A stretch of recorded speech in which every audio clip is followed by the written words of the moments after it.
Hello, my dear students. Welcome back. Welcome back. It's so lovely to see you all again. Today, we're diving into a really beautiful chapter. I know exams are coming. Thoda tension hai, right? But bilkul worry mat karo. Don't you worry one bit. We're gonna revise this chapter so quickly and so nicely that full marks are gonna be yours for the taking. Let's do this. Okay, so let's jump right into this wonderful story. It's about two main people, our heroes of the story, a lovely young girl named Minam and her super wise grandfather. So, on one side, we have Minam. She's a young girl, probably your age, who lives right near the gigantic Himalayas. And she just loves stories. And guess who tells her the best stories? Her grandfather. Now, he's a very wise man, and here's a fun fact. He used to be a Sherpa. What's a Sherpa? We'll find out in just a little bit. So one beautiful day, her grandfather decides, Chalo, let's go on a special adventure, up into the mountains. How exciting is that? Come on, let's join them. Now, any good trip needs good food. Am I right? Mina was so excited, she quickly packed her bag. And what did she put inside? Some tasty rotillas with achar. My mouth is already watering. Plus, 2 bottles of water, very important to stay hydrated. And, of course, her all-time favorite fruit, nice, crunchy apples. After a bit of walking, they found the perfect spot for lunch. Just look at this picture. They sat right next to a beautiful, clear river. Can you just imagine how cool and fresh that water must be? They ate their food, watched all the little fish swimming around. What a lovely, peaceful time. As they went higher and higher, they started seeing some amazing animals, like this one, the yak. Minam's grandfather explained that yaks are super important for the mountain people. You know why? Because they give milk, they give warm wool for clothes, and they are strong enough to carry heavy things up the steep hills. They're kind of like the trucks of the Himalayas.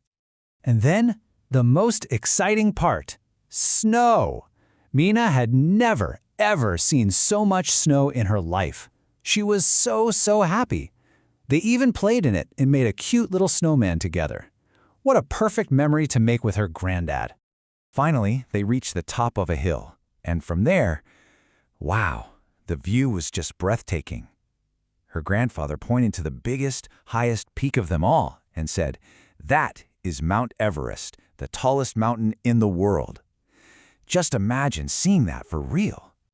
As their trip was ending, her grandfather shared something really beautiful. And listen carefully, my dear students, because this is the main message of the whole chapter. He told her that the mountains are magical. Why? Because they teach us to be strong. They show us true beauty, and they remind us of all the wonders of nature.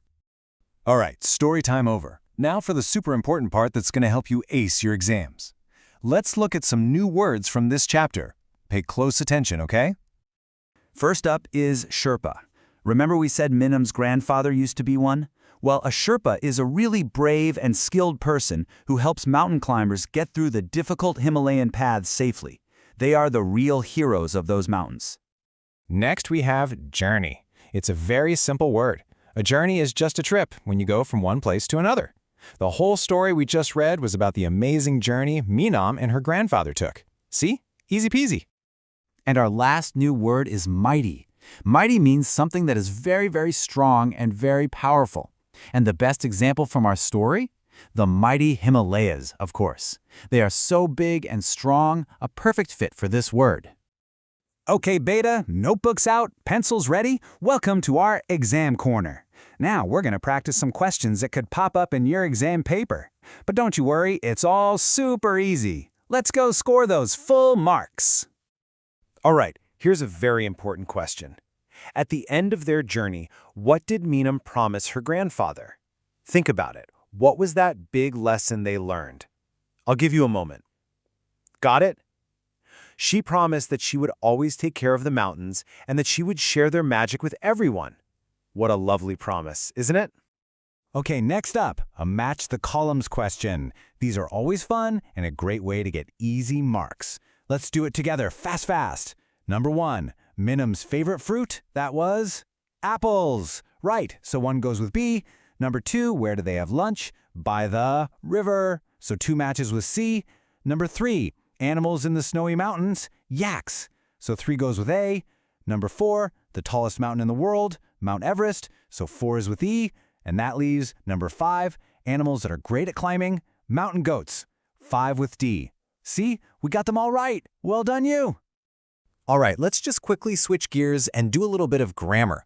It's a very important topic that makes your sentences sound much better. We're talking about conjunctions.